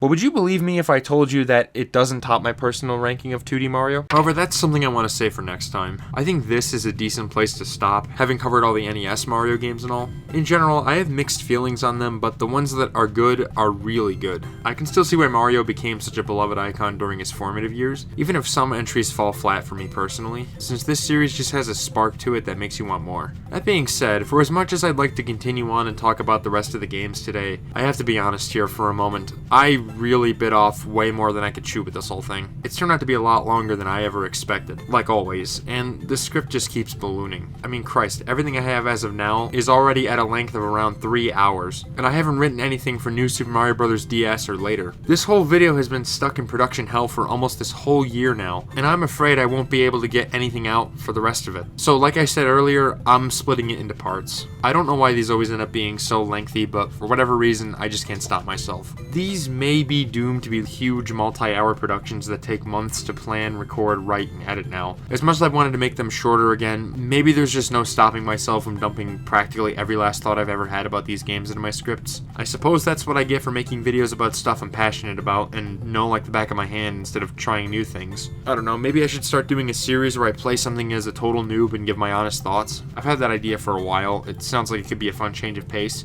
so I'd be interested to hear if any of you would be interested in that. Yes, I know I said interested twice there, that was intentional. In any event, I'm done with this for now. I originally wanted to cover all the 2D Mario games in one big video, but it's clear to me that I wouldn't get a single video out this year if I stuck to that plan. Not to sound dramatic, but I don't want to let you all down more than I already have. I mean, I promised this year would be my biggest so far, and yet here we are, the year's more than half over and I have only 2 real videos to show for it. Well, technically 1. DKC3 was edited entirely in 2023 and missed the end of year deadline I set for myself by 1 day, so I consider it a 2023 video. I guess it's true what they say, things don't always work out the way you'd expect. I'll try to get the next part of this out as soon as I can, but at this rate, I have no idea when that will happen. Could be next year for all I know. Either way, I am not done talking about Mario just yet. In fact, I'm just getting started. So if you'd like, join me next time when I discuss just where this series would go following the NES. Thanks for watching, and I'll see you then.